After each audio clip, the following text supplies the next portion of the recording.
سلام دوستان عزیز، خوش آمدید به چینل هرات مدیا. اولین ولاگی که میخوایم دور کنم از یکی از جاهای بسیار دیدنی از شهر حیدرآباد، کشور دوستان. امیدوارم پسند همگی بیاید. اگر پسند شما دوستان از این رقم ویدیوهای برای ما بخش کامنت به جریان بذارید. آبشار بسیار زیبا که در شهر حیدرآباد موقعیت داره.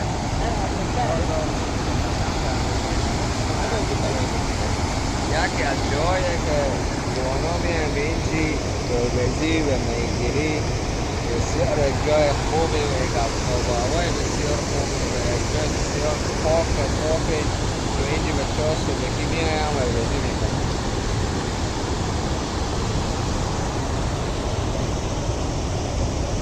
بریم یک دفعه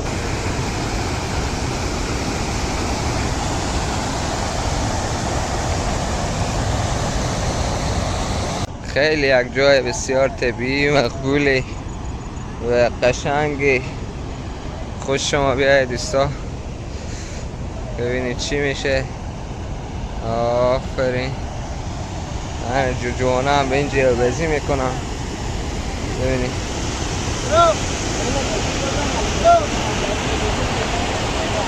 یکی از آبشارهای بسیار زیبا.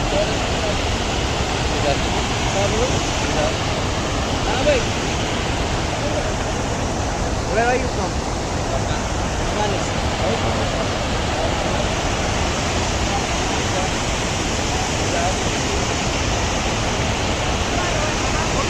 به این جیره که دوستان عزیز جوانا میایم به این جی منظره میکنم.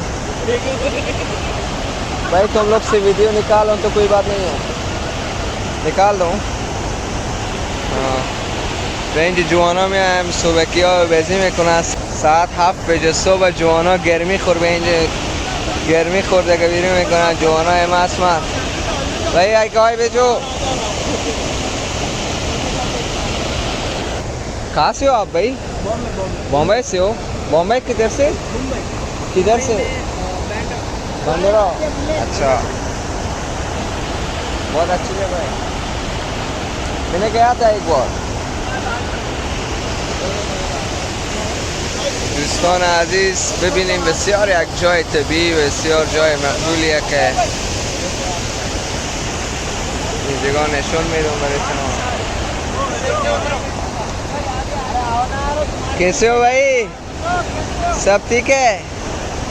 वापस आ गए आज? मस्त एंजॉय करो, मस्त रहो.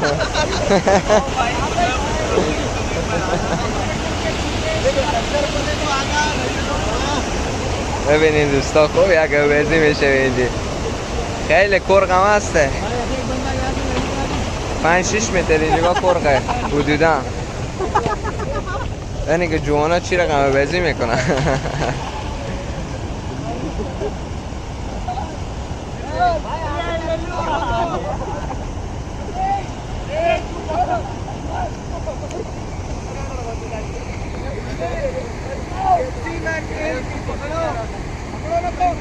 او شو بازی مفته. سخت خطیر کنیم جوانا. نه کشم خود خوریم روز.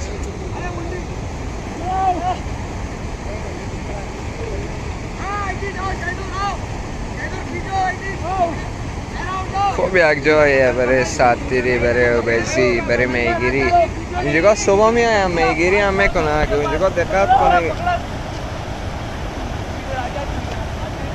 اونجا فعلا مردم که استادم می میگیرن.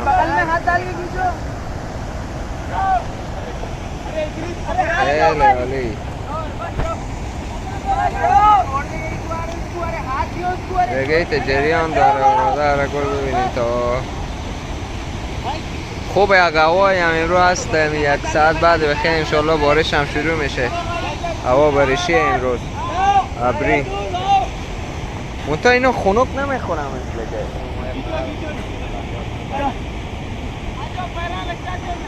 نه غرق شد.